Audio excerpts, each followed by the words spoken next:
Bonjour à tous. Nous sommes là dans une ambiance de Noël parce que nous allons parler avec Yvon des enfants. Donc, bonjour Yvon. Bonjour Cyril, ça me fait plaisir de te revoir. De même, de même. Donc première question, tu nous avais parlé dans des anciennes vidéos que le yoga était constitué à la base de 9 asanas. Est-ce que tu peux nous en dire plus et plus précisément, est-ce que ces asanas sont adaptés pour les enfants? Bien. Alors tout d'abord, c'est une bonne idée de parler des enfants juste à la veille de Noël, puisque c'est quand même une fête pour eux. Voilà, alors je vais en revenir sur ces postures. Alors c'est un petit peu plus complexe que cela. En réalité, quand on regarde un petit peu les écrits traditionnels du yoga, les yogis disent qu'il y a 84 000 postures. Même des fois, ils parlent même de millions. Donc les postures sont innombrables. Par contre, parmi ces milliers de postures potentiellement praticables, il y en a un certain nombre qui sont des postures que j'appellerais des postures clés, qui sont des postures extrêmement importantes et fondamentales dans la pratique du yoga. Grosso modo, si on regarde les textes authentiques du yoga, il y a une douzaine de postures qui sont véritablement ces postures clés. D'accord. Et alors, quand j'avais dû parler de ces 9 postures, en réalité, j'avais dû parler d'une série de postures de yoga que je pratique d'une manière continuelle, que j'ai appris très jeune, et qui est ce qu'on appelle la série Rishikesh. Donc Rishikesh, c'est une ville du nord de l'Inde, et qui est devenue un petit peu la Mecque du yoga, même encore actuellement. Pour une raison toute simple, c'est qu'à l'époque, les Beatles venaient en retraite à Rishikesh. Et donc à l'époque, dans les années 65-70, il y avait un grand maître qui s'appelait Shivananda et qui a été un des premiers Indiens à accueillir des Occidentaux. Et en particulier donc un monsieur qui s'appelait André van Liesbeth et qui était un des grands introducteurs du yoga en Europe. Et donc cette série qu'on appelle la série Rishikesh comporte essentiellement 9 postures. Alors après, il y en a d'autres, mais qu'on pratique tous les matins comme échauffement. Donc le matin, on démarre par des salutations au soleil, puis on démarre par ces 9 postures. À la limite, on pourrait les mettre sur le site de la Mère Divine quand on mettra. Est-ce qu'on peut ajouter des fichiers JPEG? Oui, oui, tout à fait. Donc ça, on pourrait le mettre. Mm. Donc cette série, je vais être très rapide. On commence par une chandelle, on enchaîne par une charrue, puis un poisson, ensuite une posture de pince. Voilà pour les postures vers l'avant. Ensuite, on attaque les postures vers l'arrière, donc cobra, sauterelle et la posture de l'arc. Ok. Ensuite vient une torsion et puis une posture inversée. Voilà. Voilà pour ces 9 postures et qui sont extrêmement bien structurées du point de vue travail général sur le corps et puis également travail sur les systèmes subtils et les systèmes endocriniens. Voilà. Et Après, pour les enfants, c'est toujours adapté? oui, oui, ces postures peuvent être tout à fait adaptées pour des enfants. Parce que je dis ça parce qu'il y avait des histoires, tu sais, en musculation, où des enfants qui se musclent trop tôt et puis après qui ont des problèmes de croissance, etc. On n'est pas du tout dans ces histoires-là, en fait, avec ces postures. Non, alors tu as raison de le souligner, les enfants qui font de la gym très précocement Mm. ont un travail musculaire très intense et en général cette musculation intense fait qu'ils raccourcissent leur croissance. Et donc en général les gymnastes sont de taille petite, assez modeste. Là, on est plutôt dans ces postures, dans cette série Rishikesh, on est plutôt dans des postures d'assouplissement et qui vont permettre justement au corps de prendre sa distance, sa mesure, sa longueur pour pouvoir grandir. Donc il n'y a pas de souci. D'accord. Voilà. Par contre, pour moi, l'essentiel d'une pratique de yoga n'est pas forcément une pratique posturale. Ce n'est pas essentiel. Il y a plein d'autres aspects intéressants. Pour les enfants, c'est peut-être un peu compliqué de rentrer dans la spiritualité, non? Ou ça peut se faire? Alors, j'ai eu la grande chance, il y a quand même pas mal d'années, de donner des cours dans des écoles en primaire. Donc, je vais quand même raconter un petit peu l'histoire Mhm. de ce truc-là. Donc, moi, je suis père de famille, j'ai 3 enfants. qui ont maintenant plus de 40 ans et entre 40 et 35. J'ai 4 petits-enfants. Et dans les années exactement 90, oui, c'est 1990, à l'époque, l'Éducation nationale avait autorisé des enseignants annexes, si on peut dire, complémentaires, le samedi matin. Et donc, à l'époque, il y avait la naissance de l'informatique et tous les parents voulaient enseigner l'informatique à leurs enfants. Et puis moi, j'avais fait une proposition en disant, mais moi, je suis enseignant du yoga, du hatha yoga, j'aimerais bien donner quelques cours de yoga à des enfants en primaire. À l'époque, mon fils était en CE2, je crois. Voilà. Mon fils est né et ma fille était en CP. Et donc, l'institutrice était partante et elle me dit, OK, bah, faites un projet pédagogique et qu'on soumettra à l'inspecteur d'académie. Donc, j'ai fait un magnifique document, alors à l'époque manuscrit, parce que je n'avais pas l'informatique, et j'ai rédigé mon petit document, que j'ai toujours d'ailleurs, dans lequel j'expliquais mon programme pédagogique, et j'avais appelé ça, donc, yoga pour enfants. Donc, je soumets le projet. Peu de temps après, l'institutrice m'appelle en me disant « Désolé, mais le projet est refusé. Mais je vous suggère de réécrire le dossier et au lieu de mettre yoga pour enfants, de mettre gym douce. » J'ai réécrit le même, strictement le même. La seule différence, c'est qu'il y avait le mot yoga, j'ai mis le mot gym douce. C'est à l'époque où le yoga n'était pas vraiment connu, en fait, c'est ça? Non, non, le yoga était un peu tabou. Voilà, donc, gym douce pour enfants. Et là, le projet est passé. Et donc, pendant presque une année scolaire, j'ai eu la chance de pouvoir donner des cours à des gamins, donc CE2. Et je venais le samedi matin et j'avais 2 cours. Donc, la maîtresse séparait la classe en 2. Les autres allaient faire de l'informatique et moi, je faisais mon petit cours de yoga dans une très belle salle en plus. Voilà. Et donc, le projet pédagogique, et c'est là que je voulais rentrer, j'avais expliqué un petit peu ce que je voulais dans ce contenu. Donc, pour moi, les enfants, dans un premier lieu, il faut leur apprendre la conscience du corps. Habiter son corps. Si tu veux, l'école, dans sa grande généralité, apprend aux enfants à le savoir. Il faut rentrer là-dedans, etc. Mais on ne leur apprend pas à être. Et pour moi, la vie, ce n'est pas un long fleuve tranquille, c'est une traversée de l'océan. Et le problème donc à ces jeunes enfants, c'est qu'on leur file le corps, un peu comme un bateau, mais on ne leur donne pas le mode d'emploi. Donc pour moi, le yoga, c'était essentiellement un mode d'emploi de comment ça se passe dans mon corps. Et donc pour moi, il y avait un certain nombre de points essentiels dans l'approche du yoga pour les enfants. C'était déjà vivre son corps, apprendre à le ressentir. C'était apprendre à le détendre, parce que les gamins sont souvent stressés. Leur apprendre aussi à focaliser un petit peu leur attention. Alors, le mot concentration ne me plaît pas trop, mais leur apprendre un petit peu à centrer leur attention sur un sujet. Est-ce que tu leur apprends un peu des techniques de méditation? Alors, on n'appelait pas ça méditation, mais oui, on a pratiqué un petit peu de la méditation. Voilà. Et un point très important chez les gamins également, dont je m'étais rendu compte de l'importance, c'était la coordination motrice. On a 2 cerveaux, gauche et droite, qui sont croisés.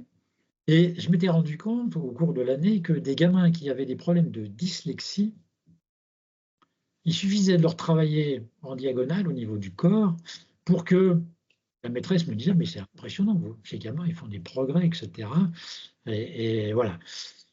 Donc, on faisait beaucoup de travail de coordination motrice. Alors, un exemple typique du travail de coordination motrice, on arrivait le matin, et première séance, on faisait la danse des animaux. Donc, ce que j'appelais la danse des animaux, c'est on tournait autour de la salle et on danse comme un canard, donc on avance comme un canard, comme un serpent, comme un éléphant, voilà, comme un kangourou. Si tu veux, il y a un travail de gestuel qui est extrêmement, voilà, le dromadaire fou, lui, partait en marche arrière, etc. Voilà. Ils doivent bien s'amuser avec ça, les gamins, je pense. Voilà. Donc, le yoga pour des gamins, c'est essentiellement un yoga ludique. On travailler sur des jeux. Voilà. Et donc, on faisait aussi les Indiens. Voilà, donc les Indiens, donc on travaille donc bras gauche, jambe droite, etc., avec les haches, etc. Voilà, le genre d'exercice qu'on pouvait pratiquer avec des enfants en primaire. Alors, c'est peut-être un peu décousu, mais ça me fait penser à un point important pour des gens qui nous écouteraient, qui voudraient donner des cours de yoga dans des écoles à des enfants. Je me suis rendu compte aussi qu'il fallait respecter des tranches d'âge. Voilà, qui respectent un petit peu la chronologie des écoles en France. Donc, si tu veux donner des cours en maternelle, donner des cours en primaire ou après plus tard avec des collégiens ou des lycéens, mais il ne faut pas mixer des tranches Oui. d'âge très, très disparates. Voilà, ça, je m'étais rendu compte. Il y a aussi un point où je m'étais rendu compte, c'était, j'ai donné des cours à des adultes, et souvent les adultes me disaient, est-ce que ma fille qui est en primaire peut venir participer? Alors je disais occasionnellement, elle peut venir si vous ne savez pas trop où vous voulez mettre à garder, mais ce n'est pas forcément un cours adapté pour les enfants de cet âge-là, un cours d'adulte. Il faut bien. J'imagine l'enfant turbulent qu'on met en méditation. Bon, maintenant, t'es là, tu bouges pas. Ça va être très, très dur pour lui, peut-être, quand ils ont tellement d'énergie, ils ont besoin de courir partout. Et donc, justement, le cours de yoga pour des enfants, il faut leur apprendre à gérer leur dynamisme, etc. Donc, il y avait beaucoup d'exercices très dynamiques. Voilà. Et puis, un point important, après, c'était aussi le travail de relaxation, la détente. J'avais une autre question, justement, entre la relation entre les parents et les enfants. Bah, j'avais vu, c'était une vidéo où chacun pratiquait des jeux avec des enfants. Donc, le père a été allongé et puis sa fille, par exemple, marchait dessus pour le masser en évitant les zones, tu vois, comme la cervicale, les zones dangereuses. Et puis, en fait, bah, c'était très bien parce que bah, le petit enfant, il marchait sur son papa, il était content. Puis, déjà, ça lui faisait un contact un peu, on va dire, avec lui, quoi, un contact physique. Et puis, le papa, au moins, il était reposé de sa longue semaine de travail. Ça lui permettait de se descendre et de se reposer. Est-ce que toi, tu as en tête des petits jeux comme ça qu'on peut faire entre parents et enfants? Oui, alors, tout à fait. Alors, l'exercice de pratique du massage debout, ça se fait entre adultes également. Hum. C'est une pratique de massage très ancienne qui vient du Moyen-Orient. Et là, par contre, l'adulte qui fait ce travail-là, il s'appuie sur des chaises pour ne pas. Ouais, pour pas mettre tout son poids. Ouais. Tout à fait. Alors, effectivement, alors moi j'ai beaucoup pratiqué des jeux. Alors je vais donner quelques exemples. Dans les pratiques de yoga que je faisais faire avec des enfants, on faisait des automassages. Mhm. Du genre se tapoter la tête, etc., se masser les bras, les oreilles, les mains, etc. Et donc ça permettait surtout avec des enfants en très bas âge de pouvoir apprendre aussi à nommer les parties du corps, les nommer, Ah, et puis intéressant, ouais. en prendre conscience. Donc ça c'est un point extrêmement intéressant. Alors j'ai fait des pratiques aussi en forme de jeu, c'était pour les éveils sensoriels. L'enfant a besoin d'éveiller à la fois son sens interne, mais son sens, je dirais, auditif, visuel, etc. Donc, par exemple, un exercice qu'on faisait à deux enfants, c'est il y a un gamin qui a les yeux bandés, il est de dos, et son partenaire vient dans son dos et vient faire des petits symboles, carré, un rond, et celui qui est passif doit deviner Des euh, symboles. Hum. ce qui a été symbolisé. Donc ça peut être un chiffre, ça peut être un rond, une étoile, etc. Voilà. Ce genre d'exercice qu'on pouvait faire. Des exercices aussi sur le sens de l'ouïe. Donc là, toujours un élève les yeux bandés au milieu de la salle et les autres devaient l'approcher sans faire de bruit pour venir le toucher. Et donc, lui, il devait faire travailler son appareil auditif pour entendre les mouvements autour de lui. Et voilà. Et puis, sur l'appareil, je dirais, olfactif, euh, je mettais dans la salle, je cachais un truc un peu avec de Des l'odeur, chaussettes. mais plutôt une Des chaussettes savonnette, du Père Noël. voilà, plutôt une chaussette, un truc comme ça, donc un parfum. Et l'enfant les yeux bandés, devaient essayer d'aller repérer et de trouver l'appareil. Voilà. Donc, si tu veux, ça c'était un travail important, le travail sensoriel. Donc, apprentissage de la sensibilité du corps, l'apprentissage des appareils sensoriels. Voilà. Et puis, il y a un travail important, puis on parlait au niveau des jeux, c'est que dans le yoga, l'enfant a besoin aussi du groupe social, de s'intégrer. Oui, Voilà. tout à fait. Et donc, c'était important, par le biais de ces différents jeux, de pouvoir rentrer dans le groupe, de s'intégrer et de mettre des relations avec les autres élèves. Ok. Pour conclure, est-ce que tu as des conseils généraux pour améliorer la confiance en soi des enfants? Alors, je voudrais juste encore aborder quelques petits points, parce que ça me semble très important, sur l'apprentissage du corps. Et je voudrais quand même faire un petit aparté là-dessus. Si tu regardes un petit peu l'évolution, parce que quand même le yoga intégral, c'est l'évolution des espèces animales, puis les primates, et ce qui caractérise, je dirais, donc le singe, il est plutôt comme ça, et ce qui caractérise l'être humain, c'est cette position verticale. Il s'est mis debout. Ce qui a permis deux choses, la libération des mains et la libération de la tête. Et donc la posture debout, je dirais, est essentielle dans notre humanité. Oui. Voilà. Et la plupart du temps, les enfants ne savent pas se tenir. Voilà. Alors, j'avais vu que c'était une histoire de basculement de l'os, là, du bas-ventre. Oui, le sacrum, etc. Oui. Qui faisait en sorte que, en gros, le singe, on repère tout de suite quand il y a un homme qui fait un singe et un vrai singe, vu qu'on n'a pas la même position des os, en gros, nous, on est fait vraiment pour se tenir debout.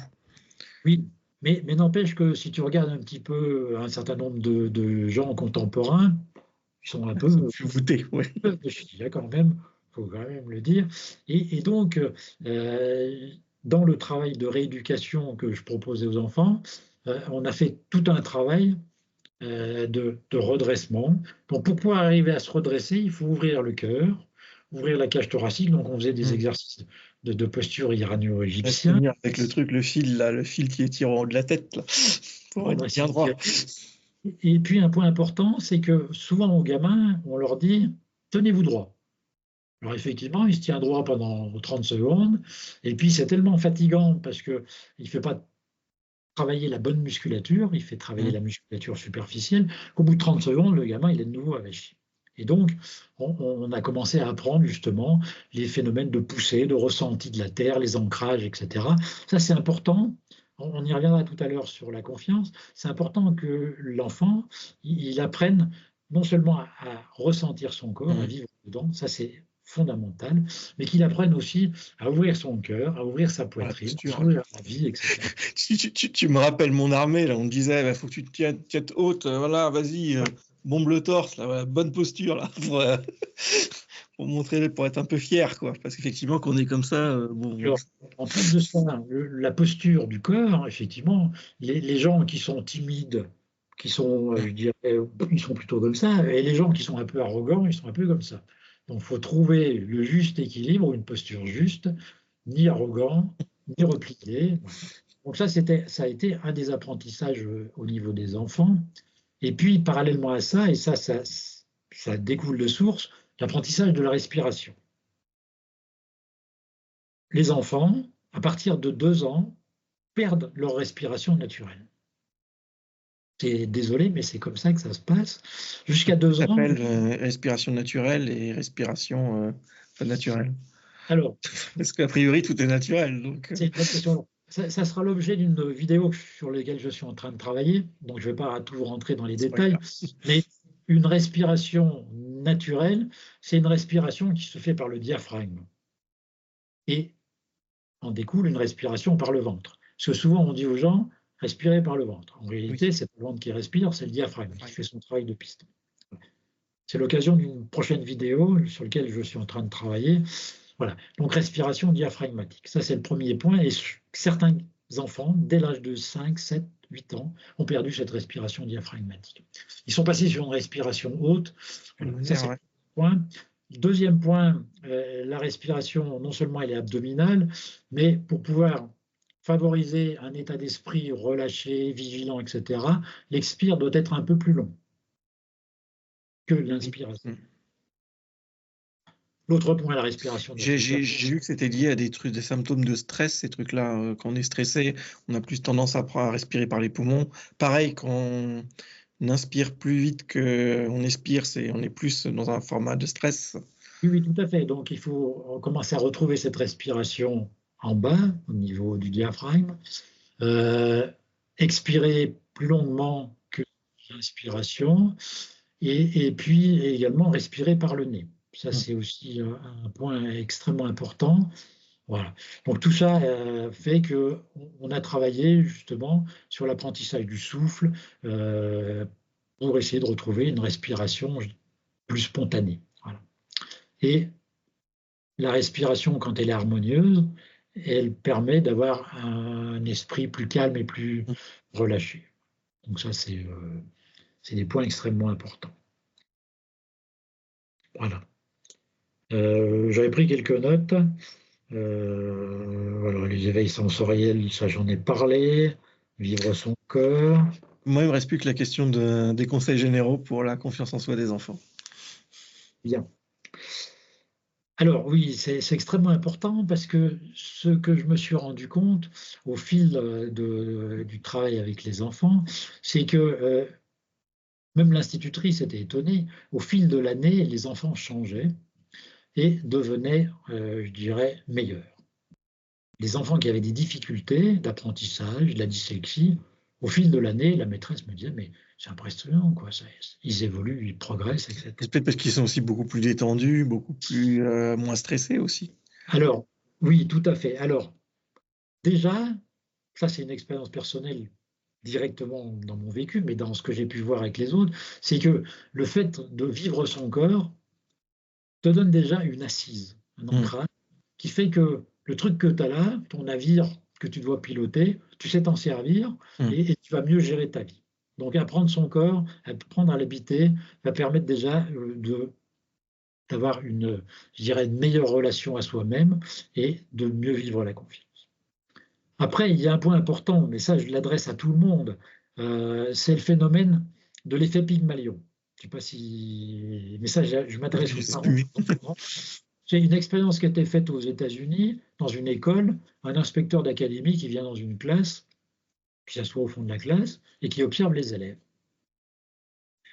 Et à la fin du cours, il va voir l'institutrice, il lui dit « Ah, bah vous savez, la petite gamine qui est devant avec les cheveux tressés, etc., elle ne va pas faire grand-chose. Par contre, le mec qui roupille au fond de la classe, là, vous allez voir, lui, il va réussir. » Et la maîtresse lui dit « Mais c'est étonnant. Celle qui est devant, là, c'est la meilleure élève de la classe, puis celui qui roupille derrière, c'est le plus mauvais. » Si, je vous dis, j'ai une bonne appréciation. Et quelques années après, les effets se sont inversés. Le gamin qui dormait au fond de la classe, il est devenu très bon. Et la petite fille qui, elle, était excellente, elle a perdu de son... Voilà. Donc, il faut avoir en tête ce phénomène, c'est que le regard que je porte sur les autres les transforme. Oui. Et que le parent, le grand-père, les instituteurs ont un rôle extrêmement important à jouer pour la confiance des enfants. Et en particulier, d'avoir un regard positif sur eux. Il y a plein d'études scientifiques qui montrent là-dessus que l'influence de l'institutrice qui dit à un enfant bah toi c'est très bien, et puis qui va dire à un autre rien du tout, bah en fait l'autre il a très bien compris que ah oui, c'est pas pour moi, et puis donc il se démotive, et puis en fait ça fait une prophétie autoréalisatrice. Tout à fait. Donc ça c'est fondamental. Après, je dirais, il faut qu'également l'éducateur ou les parents fassent confiance au gamin. Il va faire ses propres expériences, parfois il va faire des erreurs, il va tomber, il va se faire mal peut-être, mais il faut apprendre à lui faire confiance. Et également, toujours formuler les choses de manière positive. L'enfant qui ne veut pas s'habiller le matin, il ne faut pas lui dire oh, t'es pénible de pas t'habiller sans que. Il faut lui dire c'est pas très agréable ton comportement, mais voilà, il faut toujours doser euh, le message que l'on va adresser aux enfants. Et puis après, quand l'enfant a vraiment des problèmes par rapport à des comportements futurs qui l'angoissent, on peut tout à fait utiliser la pensée positive ou la visualisation positive. Un gamin, j'en sais rien, qui a peur de nager, par exemple, parce qu'il a eu peut-être une expérience malheureuse, lui faire visualiser le fait qu'il arrive à la piscine, il s'habille, il met ses lunettes, et puis il va commencer à rentrer dans l'eau, tout ça en imagination. Voilà. Hein, l'imagination est également plus forte que la volonté. Donc ça, il ne faut pas hésiter. Et puis les mantras positifs. Je suis bon en mathématiques ou voilà, toujours positif, pour que le gamin, l'enfant, il rentre petit à petit dans une vision positive de son apprentissage ou d'autres choses. Voilà. Ça, c'est voilà. Ouais, c'est important, et on pourrait dire beaucoup de choses là-dessus, hein, sur ce sujet-là. Voilà, c'est voilà. Bon, Alors, tu avais posé la question de la méditation. oui. Alors, oui, je pense qu'on peut faire méditer. Alors, moi, j'ai fait l'expérience de relaxation avec les enfants, parce que relaxation et méditation, c'est souvent cousin, cousine. L'exemple de la relaxation que je faisais pratiquer, les enfants, il faut imaginer. Donc, on est en fin de journée, on rentre la voiture dans le garage, on éteint les feux, etc., on s'allonge, et puis là, on ne va pas leur dire pensez aux pieds, pensez, etc., parce qu'on leur demande d'imaginer une petite balle ou une petite voiture, un petit bateau, ce qu'ils veulent, qui rentre par les pieds, voilà, et qui monte petit à petit, voilà, avec toute la sensation qui va venir avec. Voilà. On ne leur demande pas de relâcher, etc., on leur demande simplement, vous sentez cette petite balle qui parcourt votre corps, voilà. Après, méditer, c'est simplement, je dirais, faire un avec un objet. Donc moi, souvent, je leur demandais d'imaginer un lieu qui, pour eux, était magique. Mmh. Un jardin secret. Alors, ça pouvait être leur chambre à coucher, ça pouvait être le bord de la rivière, le bord du lac, le jardin, etc. Voilà, dans lequel ils créaient ce jardin secret et dans lequel, s'ils avaient un petit problème personnel, ils pouvaient revenir se recentrer. On peut même imaginer que dans ce jardin, il y a un personnage magique qui vient leur donner des conseils, etc. Voilà. Donc oui, on peut tout à fait méditer, mais toujours sous forme, je dirais, de jeu et sans contrainte. Mmh. Bon, même quand on est un vieux aussi, hein, on peut s'imaginer ce genre de choses, hein. Et puis ça va très bien. Eh ben, je te remercie, Yvon. Voilà. Et puis si toi qui nous regardes, tu as des questions spéciales pour les enfants, bah, je Faut pas t'invite hésiter. à les mettre en description et on essaiera d'y répondre dans une prochaine vidéo. Oui, alors je terminerai juste par contre, c'est un point important, c'est que l'enfant en bas âge, il a une capacité de réceptivité qui est extraordinaire et que de la même manière qu'un enfant apprend le piano en quelques mois, voire en quelques années, quand on est plus vieux, ça dure plus longtemps, les effets du yoga sur les jeunes enfants sont d'une rapidité et d'une efficience extraordinaire. Si vous avez des cours de yoga dans vos quartiers, je vous invite à emmener vos enfants et vos petits-enfants. Merci et puis à très bientôt. Et à très bientôt. Ciao Ciel.